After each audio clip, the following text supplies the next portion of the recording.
Hi. So today is marking the end of my 5th day, so I'm halfway through my fast. I didn't sleep too great last night. I wasn't able to fall asleep until 4 a.m., but I just stayed up and watched shows on Netflix until I was tired, so it wasn't a big deal. And then I slept solidly until 8 o'clock when they did rounds. Woke me up, and then I was able to fall back asleep and sleep for another couple hours. And then I just woke up from a nap where I dreamt about sushi. I've been thinking about food a lot more today, a lot more than I had been. I mean, hunger hasn't really been a problem, and I'm still really not hungry, but I do notice my thoughts are leaning more towards food now. I'm thinking of like things I'm going to eat when I get home, my shopping list, and all this stuff. So that's something I kind of noticed today. I still had good energy, even though I didn't sleep as many hours as I normally do. I woke up and went and laid out for about an hour, which was nice. The sun feels amazing when you're fasting. If you're somebody who likes the sun regularly, the sun when you're fasting is like the best thing. So I did that. I came back, did some light stretching, a little bit of yoga. It's really, really light, and some reading. And I'm not feeling as much energy today, but I still feel really great. I don't feel muscle fatigue.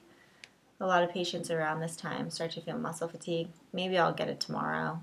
I was talking to some of the fasters out in the courtyard today, and they were saying, "Oh, how are you still running up and down the stairs? Aren't you like fatigued?" So they said, "Oh, well, maybe tomorrow. Maybe day 6. Day 6 it happened for me. So we'll see."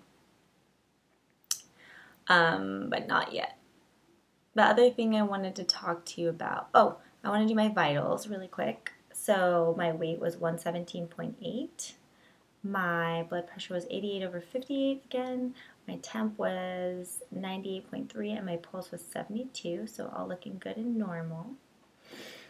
I didn't do a urine dipstick today just because I did one the last 2 days. And I'll probably do one tomorrow. But nothing else really exciting is happening. I do kind of have this feeling, you feel good, like a euphoria almost. That's like weird to say, but you just have this like sense of well-being, which is great, obviously, but you just feel really good, like emotionally, and like you just like so my outlook is like super positive. And on that note, I do want to mention, because it's kind of missed out in the literature and not talked about as much as some of the other things that fasting is good for. Like fasting we know is great for autoimmune diseases and diabetes and hypertension, of course, and psoriasis and things like that, but we don't really usually talk about the mental, emotional, spiritual side of fasting. Just speaking of the feeling of well-being, fasting is amazing, amazing for people with long-standing depression or anxiety or any other kind of disorder like that. And it helps reset your circuitry, helps get everything right with your gut. And little do you know, but actually 85%, I believe, don't quote me on that, of your serotonin is produced in your gut. And serotonin, if you don't know, is a happy neurotransmitter. So it's our neurotransmitter that makes us happy. So gut health is really, really linked to mental health. And if you do enough reading, and if you know anything about it, you know that's something that's known. So I just want to mention that because I feel like it gets left out of the literature a lot, and we like to look at the things that we can quantify a little more, like rheumatoid arthritis or hypertension. Hypertension, we can look at your numbers and we can watch them go down. And it's not the same with things like depression and anxiety, because it's based on how people feel, which you can't really measure as well. But just because you can't measure it does not mean that fasting is not effective for depression or anxiety. So I want to throw that out there.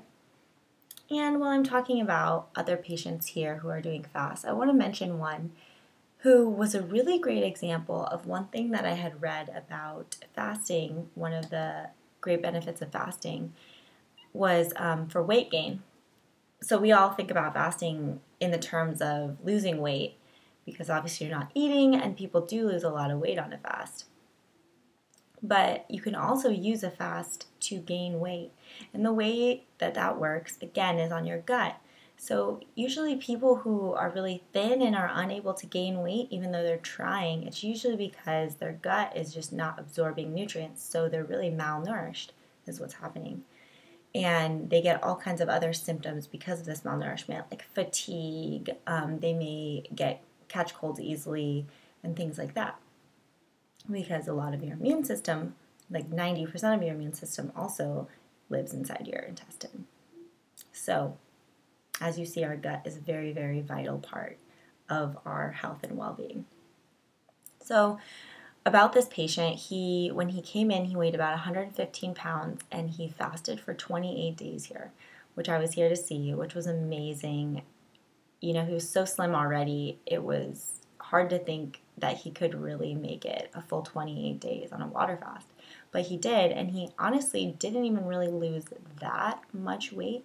I think he weighed 109 or 105 pounds when he finished. So he was very, very little when he finished his 28 days, but he stayed another 14 days to do a proper refeed. Like I said before, we usually do a refeed that's half the amount of time of the fast that you do. So he did a 28-day fast, so he did a 14-day refeed. And by the time he left, he weighed 125 pounds. So he was already able to gain 10 pounds more than he weighed when he came in.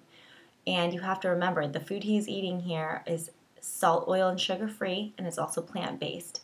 So he wasn't going out and getting a bunch of burgers or pizza or anything like that. Body was just putting on weight because he was actually able to absorb the nutrients that he was eating and he was able to utilize his food. So don't forget that, and don't forget some of the other great things that fasting is good for. If you do your reading, I would suggest Fasting Can Save Your Life by Dr. Shelton, and also Fasting and Eating for Health by Dr. Furman. Those are two amazing, amazing fasting books. I also just got a new fasting. This is the kind of the new literature on fasting that just came out. It's by a psychiatrist. She's actually also a PhD, and it's a compilation of the literature and research on fasting, but also of historic uses of fasting, even fasting for protest, fasting for religion. You know, it kind of covers all the aspects, and what I really like about it, as she does cover a lot of the mental, emotional, spiritual stuff about fasting, which I said that, you know, it kind of gets left out, and she addresses that in her book. And that one's called Fasting, An Exceptional Human Experience. So if you do want to do some reading on fasting, I would suggest that one as a new one. That one's great. But if you're trying to do your own fast and you want to know how to prepare, what it's going to be like, and all those things, try Fasting Can Save Your Life. It's a short read, and it's a great one. And Dr. Shelton he fasted over 30,000 people in his career. So Fasting Can Save Your Life is a great one. And also Dr. Furman. His is, I think, one of the greatest fasting books because it's just so clear cut. Do this, do this, do this. Expect this, expect this, expect this. And that one is called Fasting and Eating for Health. So check those out. And I will catch up with you tomorrow and let you know how my night went and how my day goes tomorrow on day 6.